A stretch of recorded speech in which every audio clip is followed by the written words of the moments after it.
Good afternoon, my dear students. I welcome you to Dikshansh EduTech. I am Disha. I will be teaching you English of class 10, lesson 1, A Letter to God. So let's read this lesson.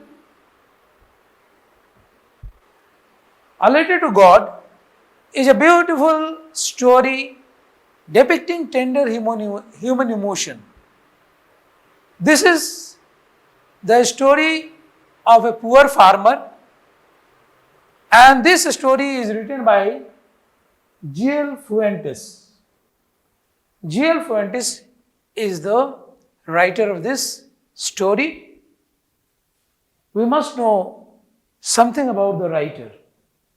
This is G.L. Fuentes. G.L. Fuentes was a Mexican novelist, poet and journalist. He was born on November 17, 1895 on a ranch in the Huasteca region of Veracruz.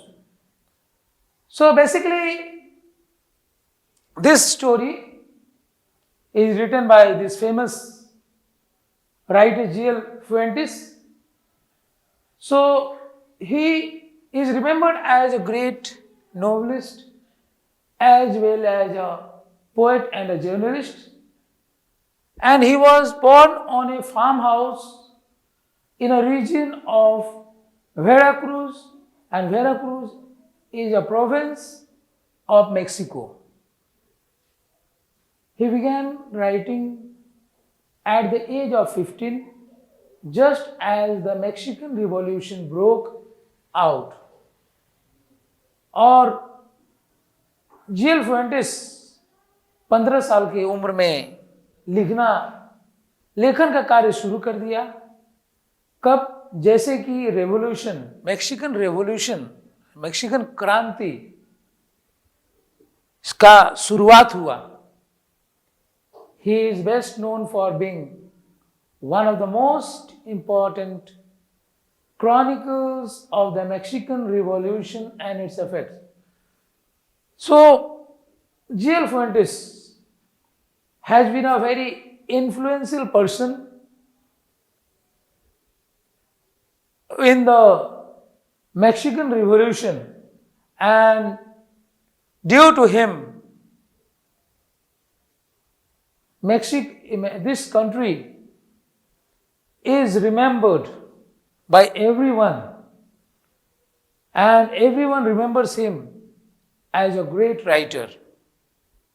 Now, let's move on to the next slide. Now, as I was telling you, that this is the story of a poor farmer, A Letter to God. This is a story of a poor farmer who has complete faith in God.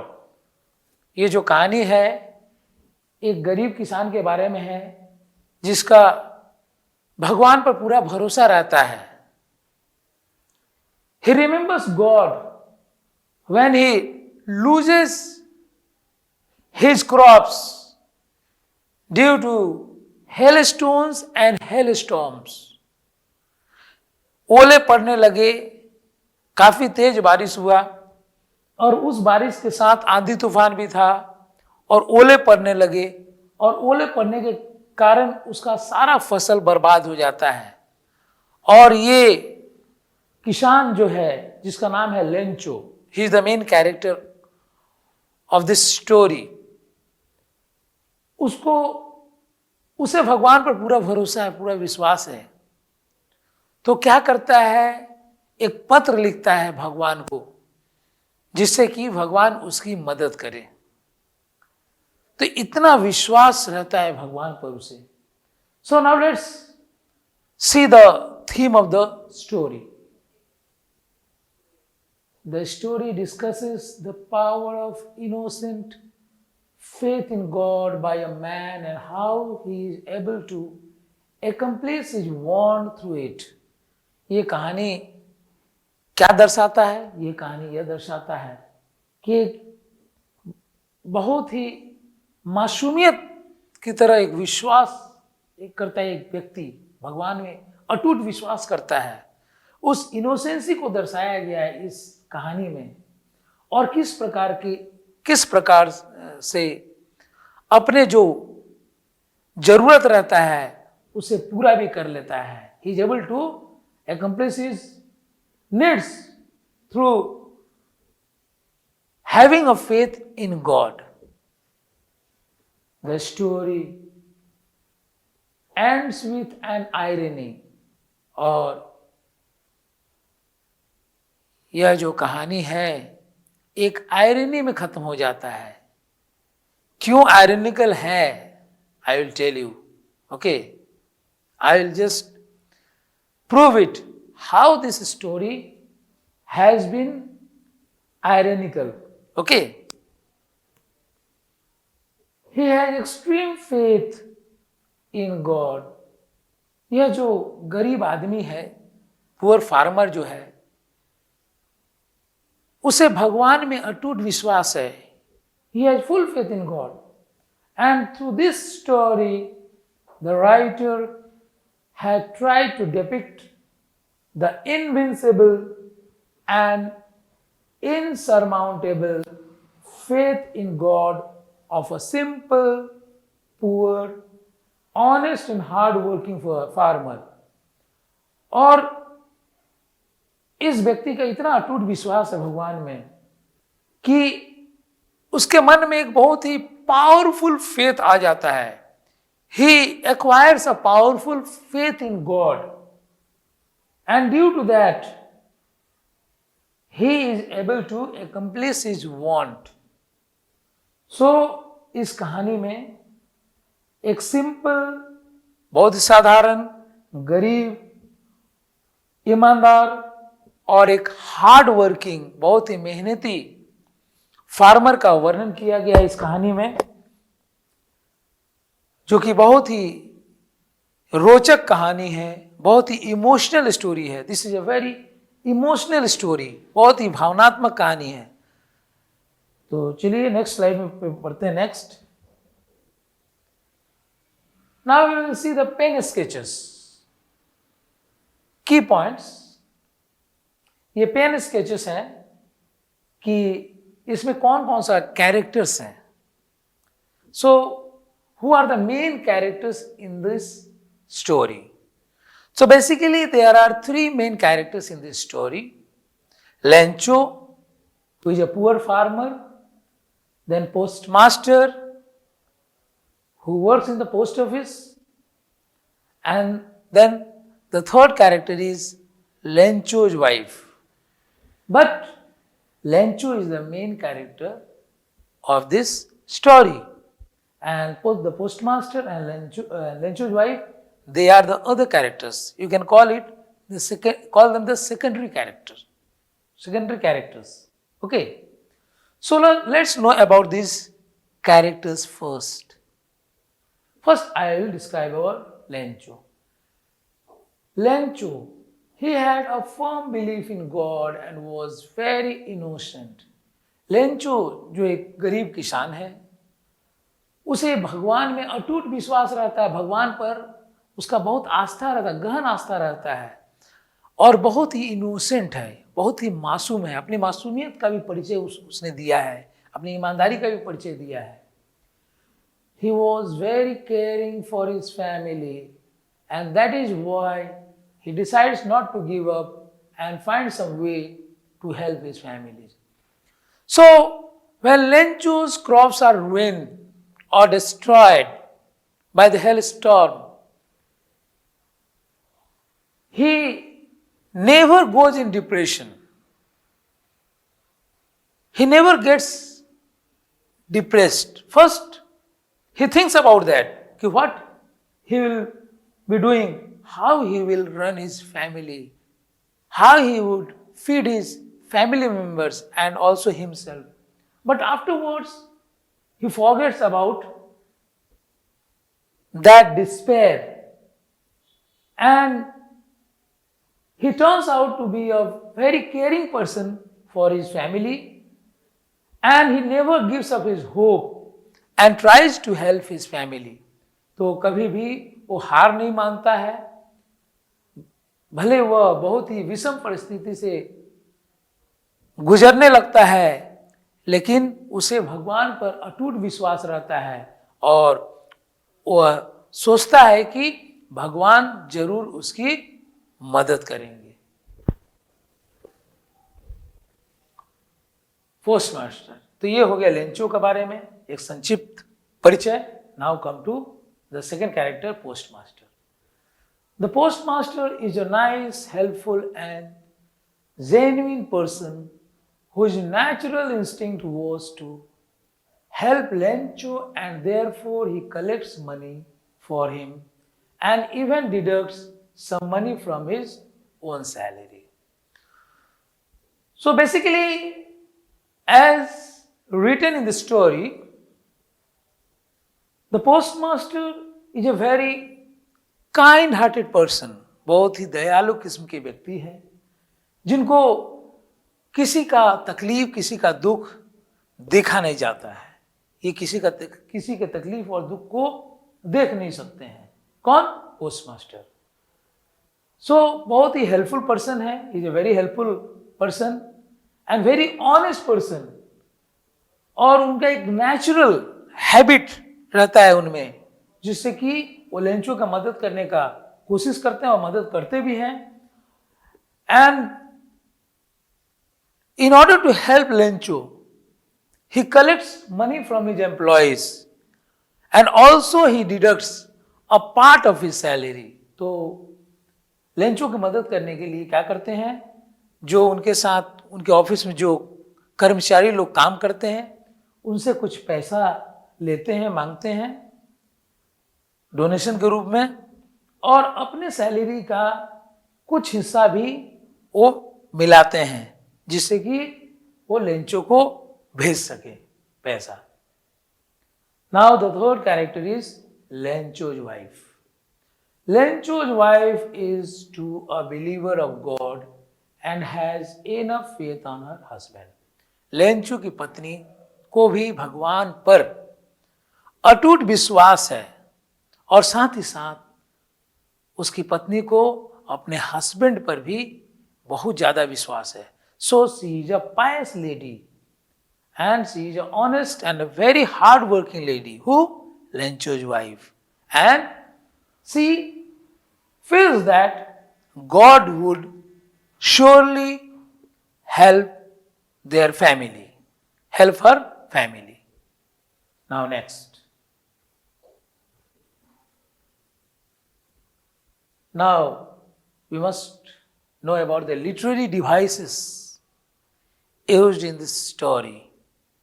So basically, there are two main literary elements in the story. जहां तक literary elements का सवाल है, literary devices का सवाल है, इस कहानी में मुख्य रूप से दो literary devices है। आप तो सब नाम सुने होंगे, metaphor, simile, all these are literary devices. So basically the use of metaphor and the irony in the story, खास करके दो लिटरेरी डिवाइसेस का यूज किया है लेखक जीएल फुएंटिस ने। बहुत ही सुंदर तरीके से उन्होंने यूज किया है मेटाफोर का, और आयरनी का भी इस कहानी में समावेश किया है। तो सबसे पहले हम देखेंगे मेटाफोर का, किस प्रकार से मेटाफोर का प्रयोग इन्होंने किया है। In the phrase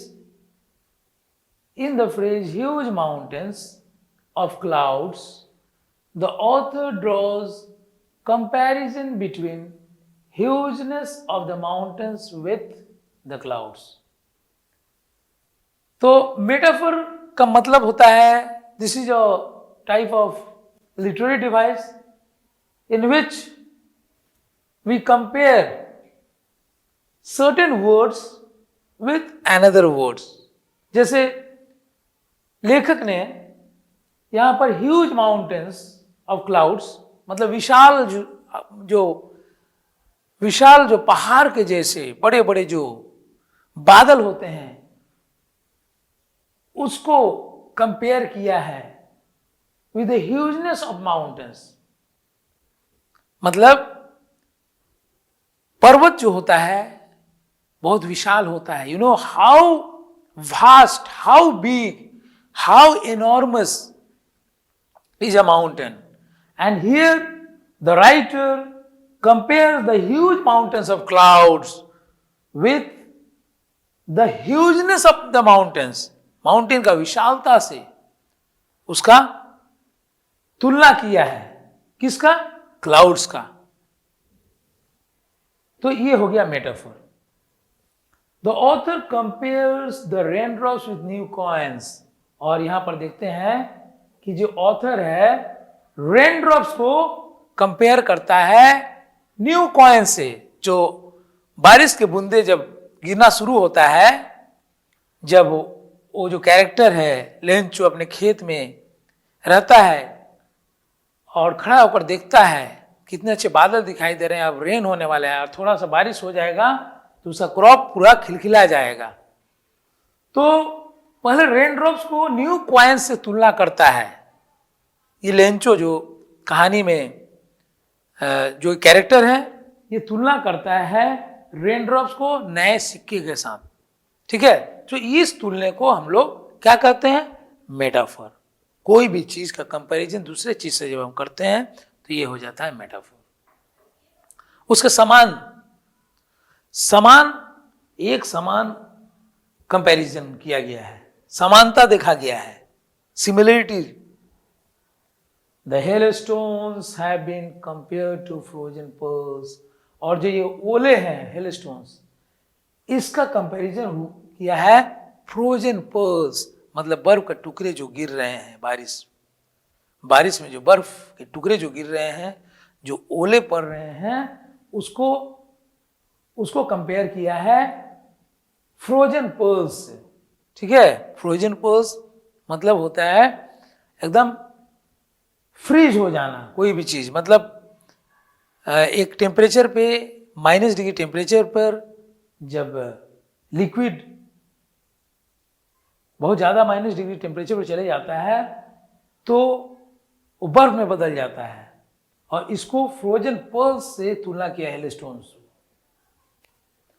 A plague of locusts have been compared with disaster that spreads rapidly and destroys everything like the hailstorm। और प्लेग ऑफ लोकस्ट का मतलब हुआ, प्लेग जानते हैं, प्लेग एक ऐसा बीमारी है, प्लेग, इसके बारे में आप जानते हैं। तो ये एक इन्फेक्शनस बीमारी है, जब कहीं पे होता है तो सारे लोगों में ये बीमारी हो जाता है। तो लोकस्ट एक प्रकार का इंसेक्ट्स होता है जो कि क्रॉप्स को इतना डिस्ट्रक्शन पहुंचाते हैं, इतना बर्बाद करते हैं क्रॉप्स को कि और कुछ नहीं बचता है। और उसी प्लेग ऑफ लोकस्ट को किससे कंपेयर किया है? हेलस्टॉर्म से। इसका मतलब ये प्लेग ऑफ लोकस्ट ये बर्बादी से, डिजास्टर से कंपेयर किया है, सॉरी, ये डिजास्टर से कंपेयर किया है कि जिस प्रकार ये प्लेग ऑफ लोकस्ट फैलता है, बहुत ही ये बुरी तरह से फैलता है और पूरे चीज को बर्बाद कर देता है। हेलस्टॉर्म जो है जिस प्रकार से बर्बाद कर देता है, उसी प्रकार से वो कीड़े मकोड़े जो है पूरे क्रॉप को बर्बाद कर देते हैं। ठीक है, तो प्लेग ऑफ लोकस्ट को ये यहां कंपेयर किया है डिजास्टर से, बर्बादी से। जिस प्रकार से जो ओले पड़ते हैं, ओले क्या करते हैं? पूरे क्रॉप्स को नष्ट कर देते हैं। नाउ नेक्स्ट, उसके बाद हम लोग देखते हैं और कंपैरिजन देखते हैं, यहां हम लोगों ने कंपैरिजन देखा। ठीक है, तो और भी मेटाफोर का यहाँ एग्जाम्पल्स दिए गए हैं। एग्जाम्पल्स में बुक में जो मेटाफोर जो यूज किए गए हैं वही यहाँ पर दिया गया है। Lencho has been compared with ox of a man, which means very hard working. Lencho को लेखक ने कंपेयर किया है ऑक्स ऑफ ए मैन, मतलब एक बैल खेत में कितना मेहनत करता है। बैल के सहारे जब खेत जोता जाता है, प्लॉइंग किया जाता है, तो किस प्रकार से बैल मेहनत करता है। So this Lencho works hard like an ox, that's why he is compared with ox of a man. That means Lencho was very hard working. He is very hard working. Irony. Irony क्या है देख लीजिए. Irony is when words are used to express something that is very different from the actual intent. Irony क्या होता है कि when some words are there, ऐसे words use किए जाते हैं जिसका मीनिंग बिल्कुल अलग होता है, so that becomes the irony in the story. That is very different from the actual intent.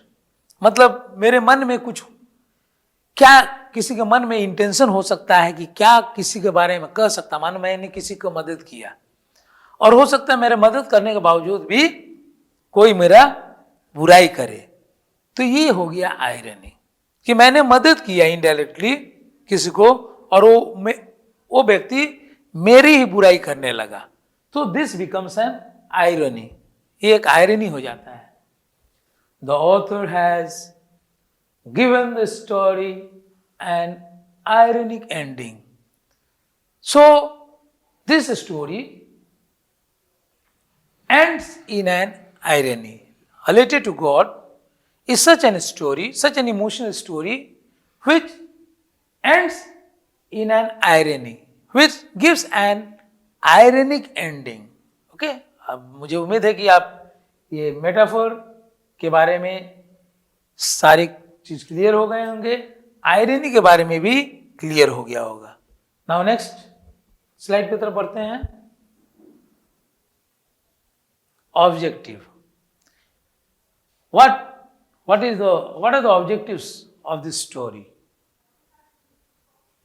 Let's see. To make them understand the importance of faith. इस स्टोरी का क्या उद्देश्य है? ये तो इतना सुंदर स्टोरी है. अभी स्टोरी आप लोगों को मैं डिटेल में एक्सप्लेन नहीं किया हूं. ये जो जस्ट मैं उस स्टोरी के बारे में थोड़ा सा सिनॉप्सिस दे रहा हूं आप लोगों को, जिससे कि और क्लियर हो सके. इसके बाद जब मैं story line by line, word by word मैं जब आपको पढ़ाऊंगा तो बिल्कुल पूरा कंसेप्ट क्लियर हो जाएगा. तो बेसिकली इस स्टोरी का उद्देश्य यही है कि बच्चे जो है फेथ का महत्व सीख सकें. The main objective of this story is to make the students understand the importance of faith. Next, to make them believe that faith can move mountains. और ये भी बताना है,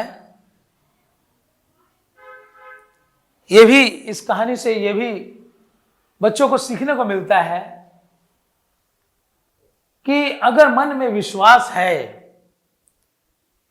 भगवान की तरफ विश्वास है या अपने आप पर विश्वास है, so even a person can move mountains. हम लोग पहाड़ों को भी एक जगह से दूसरी जगह हटा सकते हैं.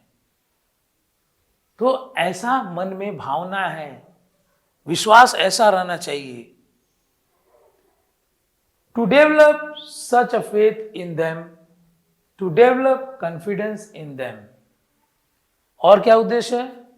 एक ऐसा विश्वास, to create such a faith in the students so that confidence could be developed in them, जिससे कि आत्मविश्वास की उत्पत्ति हो सके. आई मीन बच्चों में और ज्यादा कॉन्फिडेंस लेवल बढ़ सके. तो यह भी उद्देश्य है इस कहानी का. to encourage them to develop faith in them.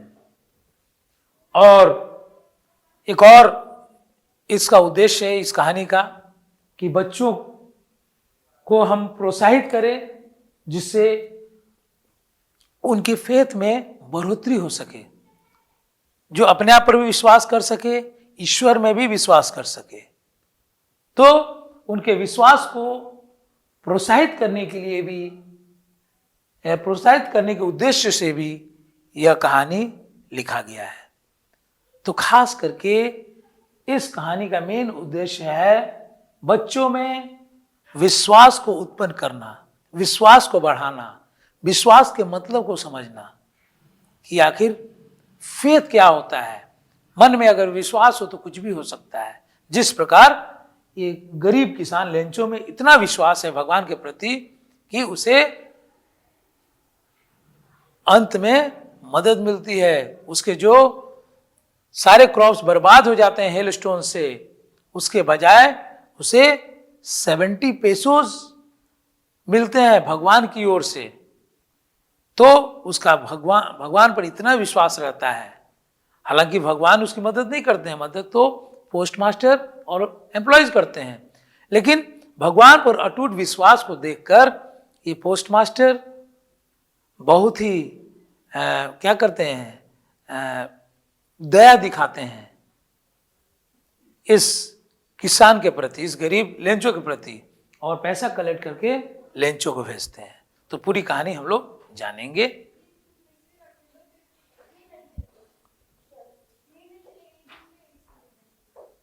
Next की पॉइंट्स देखेंगे, क्या क्या की पॉइंट्स है इस कहानी के। Will just look after the key points. Rancho was a farmer and had the field of ripe corn. Lencho एक किसान था और उसके जो खेत में लहलाते हुए पूरे पौधे थे, कॉर्न के पौधे थे, ठीक है। His field was full of ripe corn, okay, and it was going to give a very good harvest. बहुत अच्छा हार्वेस्ट होता अगर हेलस्टोन से उसके क्रॉप्स बर्बाद नहीं होते लेंचो के। He needed a downpour to make his harvest good. तो यहां पर हम देखते हैं कि लेंचो एक गरीब किसान है and he is standing before his field waiting for at least a downpour. एक अच्छा खासा बारिश के बारे में सोचता है कि एक्सपेक्ट करता है कि काश अच्छा बारिश हो जाता जिसके उसके पके हुए जो अनाज है और उसका प्रोड्यूस बढ़ सके, it can give more yields. तो उसे क्या जरूरत है, उसे खेत के लिए एक downfall means rainfall. He needed a downfall, एक अच्छी खासी बारिश की जरूरत थी, बस एक थोड़ी देर की अच्छी खासी की बारिश की जरूरत थी, ज्यादा देर की नहीं, जिससे कि उसका फसल अच्छा हो सके। But the rain turn into hailstones which destroyed his whole crop of corn.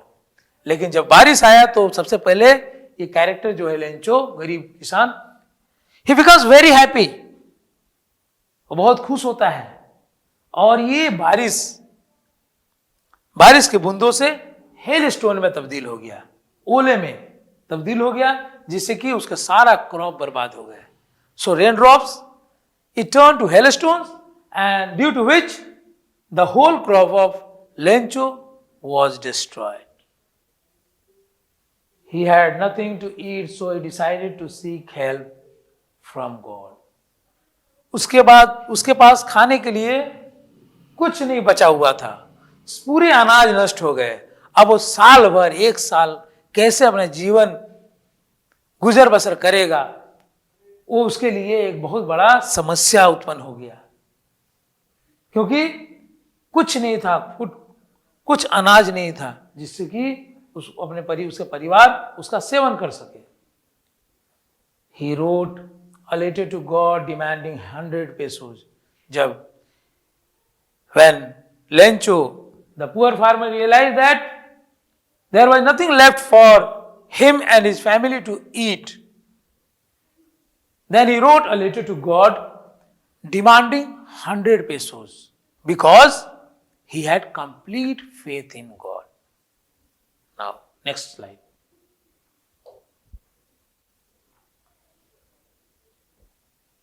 He also requested to send the money through another means because what he believed that post office employees were bunch of crooks. और उसने जब post master ने Lencho को 100 pesos इकट्ठा नहीं कर पाए और 100 पेसोस की जगह टोटल 70 पेसोस भेजे. पेसो एक प्रकार का करेंसी है. लेटिन अमेरिकन कंट्रीज में, अफ्रीकन कंट्रीज में ये पेसोस का उपयोग हुआ करता था. तो 100 पेसोस की जगह जब 70 पेसोस जिसको मिला तो उसे लगा कि भगवान तो 100 पेसोस भेजे होंगे. He realized that God might have sent 100 pesos, but the post office employees, they might have taken 30 pesos from the envelope. उसे लगा कि उस लिफाफे से 100 पेसोज में 30 पेसोज वो post office employees, post office के कर्मचारी लोग ले लिए होंगे, जिससे कि उसे कम पैसे की प्राप्ति हुई, 70 पेसोज की. तो इसीलिए अपना जब सेकेंड बार लेटर लिखा गॉड को, तो उसमें लेंचो लिखता है कि लेंचो रिक्वेस्ट करता है, विनती करता है भगवान से. उस लेटर में विनती करके लिखता है कि हे भगवान, आप नेक्स्ट टाइम जो बाकी के 30 पेसोज आपको भेजना है, अब की बार आप दूसरे कोई साधन से भेजिए, पोस्ट ऑफिस, पोस्ट से मत भेजिए, क्योंकि ये पोस्ट ऑफिस एम्प्लॉइज जो हैं they are bunch of crooks. मतलब वो लोग बहुत ही डिजॉनेस्ट हैं. They are dishonest persons, they are a cheat. So then don't send through post. Now next. So today we have come to the end of the part 1 of this lesson. I'll come with the next part of this lesson in the next class, and I'll be explaining the lesson in detail. Thank you.